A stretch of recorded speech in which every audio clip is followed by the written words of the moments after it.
हम इंसान गलतियां करते हैं और ये स्पष्ट है, लेकिन कुछ गलतियों से हमारी जान भी जा सकती है। आज की घटना एक सबक है जिससे हर किसी को सीखना चाहिए और मानना भी चाहिए, वरना परिणाम अनुकूल नहीं होंगे। कहीं से भी कुछ उठाकर लेकर आना जोखिम भरा है, लेकिन क्या होगा अगर आप दुकान से कुछ खरीदे और ये भूतिया हो?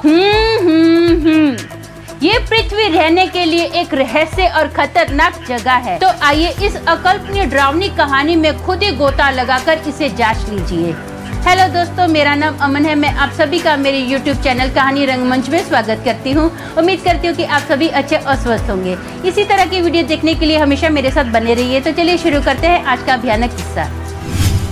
दोस्तों, आज का जो किस्सा है ये गाजियाबाद का किस्सा है। नीलम नाम की एक लड़की जिसकी उम्र 22 साल है, वो एक बहुत बड़ी कंपनी में जॉब करती है। नीलम का जो घर है ना, ये घर जैसे मिनी बंगलोज होते हैं वैसा इसका 2 BHK का घर है।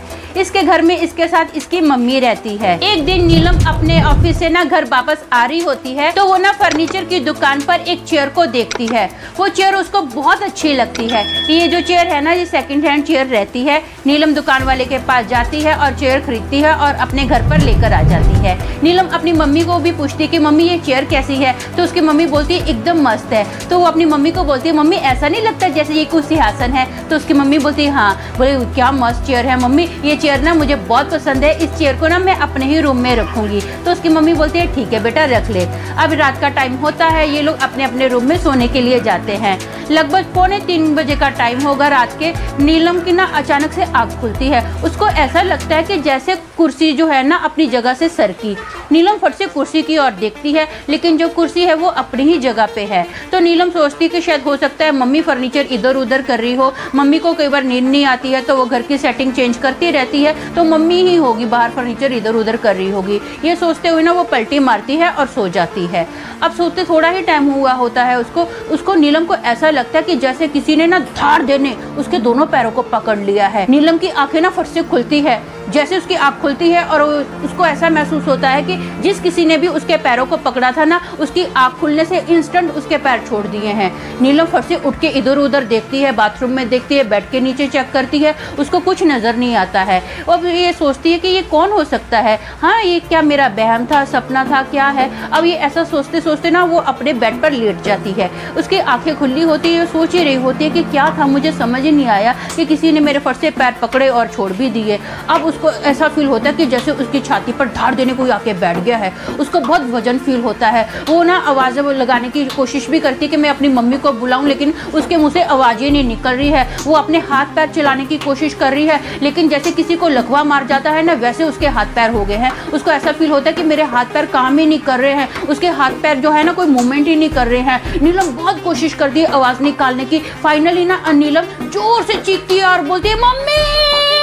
ऐसा चीखते है ना तो उसकी आवाज़ सुनकर उसकी मम्मी फटाफट उसके रूम में आती है। जैसे उसकी मम्मी का पैर उसके रूम में पड़ा ना, तो नीलम को ऐसा लगा कि जैसे उसके शरीर के अंदर से कोई बहुत ज़्यादा बोझ बाहर निकला हो। तो उसकी मम्मी फटाफट आके लाइट ऑन करती है और पूछती है बेटा क्या हो गया? वो अपनी मम्मी को बताती है कि मम्मी पहले ना ऐसे मुझे चेयर खिसकने की आवाज़ आई, फिर किसी ने मुझे पैरों से पकड़ा, फिर कोई मेरी छाती पे आके बैठ गया था। तो उसकी मम्मी बोलती है कि बेटा कई बार ऐसा होता है, हम लोग जब कई बार डरावना सपना देखते हैं ना, हमको ऐसा लगता है हमारी छाती पे आके कोई बैठ गया है, तो हमारी आवाज नहीं निकलती है। तूने कोई जरूर सपना देखा होगा। तो अपनी मम्मी को बोलती है नहीं मम्मी मैंने सपना नहीं देखा था, मेरी आंखें खुली थी। तो उसकी मम्मी बोलती बेटा होता है, विश्वास रख, तूने सपना देखा होगा। वो ना नीलम अभी बहुत डरी हुई है। वो अपनी मम्मी को बोलती है मम्मी मैं आपके रूम में सोऊंगी। तो उसकी मम्मी बोलती है ठीक है बेटा आजा मेरे रूम में सो। ये दोनों एक ही रूम में सोते हैं। सुबह होती है, नीलम अपना ऑफिस के लिए जाती है। रात का टाइम आता है, ये घर पर आती है, खाना वगैरह खाती है। खाना खाने के बाद बोलती है मम्मी मुझे ना बहुत थकावट फील हो रही है, मैं आज जल्दी सो जाऊंगी। तो उसकी मम्मी बोलती है ठीक है बेटा सो जा।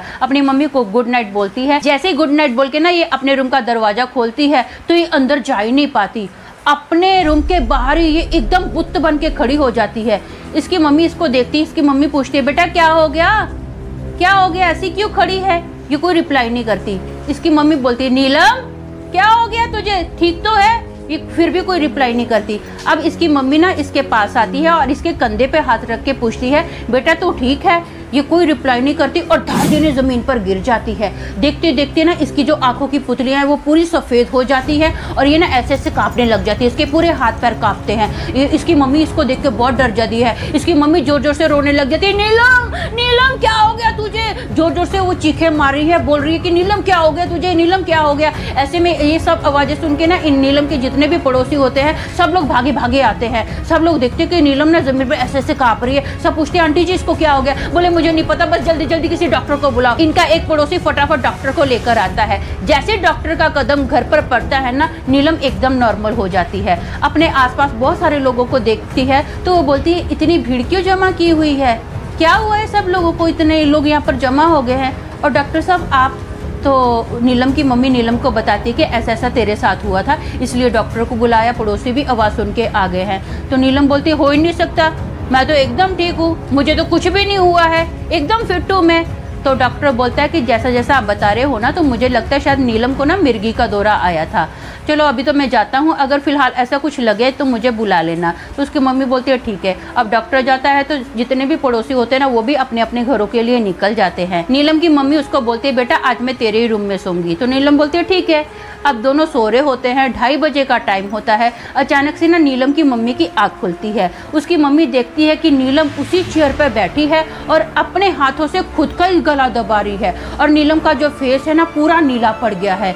अब उसकी मम्मी दूर से उसको बोल रही है नीलम ये क्या कर रही है तू, दिमाग खराब हो गया तेरा। अब नीलम हंसते हुए अपनी मम्मी की ओर देखती है और अपने हाथ को ना अपने दांतों से जोर से काटती है और उसके हाथ से खून निकलना स्टार्ट हो जाता है। ये देखकर इसकी मम्मी बहुत डर जाती है, उसके तो पूरे होश उड़ जाते हैं। अब ये क्या करती है, हंसते हंसते ना ये अपने हाथ को अपनी जुबान से ऐसे चाटने लग जाती है और चाटते चाटते ना ये अपनी मम्मी को बोलती है क्यों कैसी लग रही हूँ मैं अपने सिंहासन पर।